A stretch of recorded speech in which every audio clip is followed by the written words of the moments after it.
Joan Rivers said that Michelle Obama was a man before she died. Was that a joke? I thought it was a joke. I thought it was a joke too, but the way she said it wasn't like jokey. She was like, oh, come on, everybody knows Michelle Obama's a man.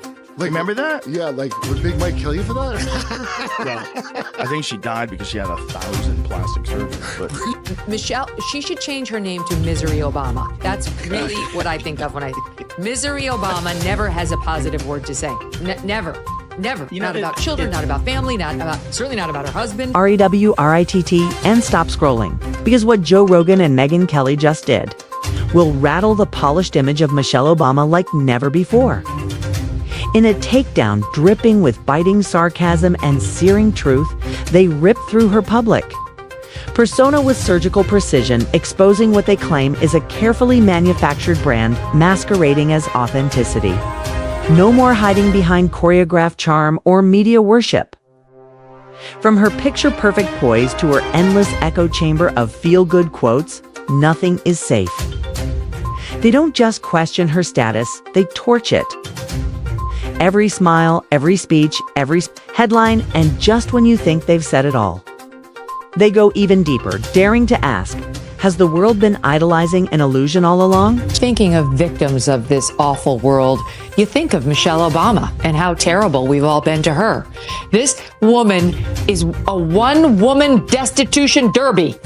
Every time we check in on her at her podcast, she is feeling sorry for herself. Joe Rogan came in hot.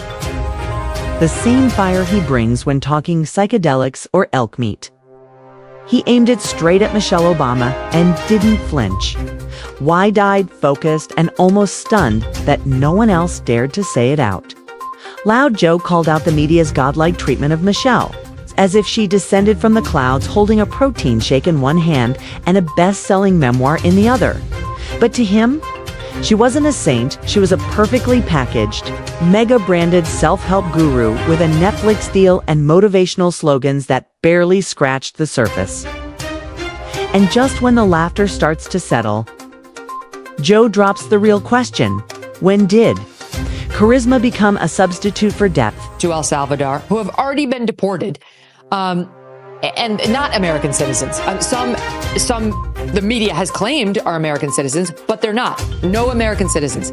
Anyway, it's just been so ridiculous. And the fact that she would try to parlay this into like, I'm so scared, but also super important, but also my daughters are brown, so they're also potential victims because everyone hates brown people, unless they could identify them as an Obama. He didn't start with insults. He started with the mask.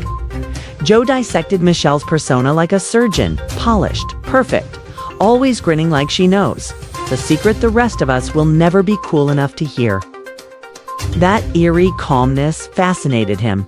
How someone could flow through every interview, every spotlight moment, without ever saying anything risky, yet still be labeled brave. Joe couldn't take it. He compared the act to watching someone play chess against themselves while the world cheered as if it were war. But the deeper he went, the clearer it became. Maybe the performance was the point all along. that Tim Dillon's video where he was saying that Michelle Obama should run for president. If she won, she could pull her out and China would just give up. I was wheezing. I couldn't breathe. Big Mike. Big Mike. And then came the speeches. Joe didn't hold back. He joked they had the energy of a hotel iron smooth, flat, and only mildly useful if you plug it in.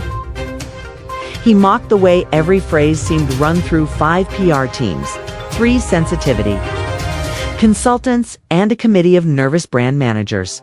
Every word sanitized, every sentence designed to uplift, without saying anything. Joe wasn't inspired, he was bored. He said her speeches were so safe they could double as bubble wrap.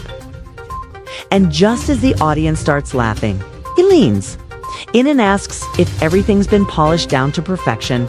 What truths are we actually missing? A boy in the mix. I'm so glad I didn't have a boy. Yeah. Because he would have been a Barack Obama. It was like baby Barack. It would have been amazing. Ooh, no, I would have felt for him.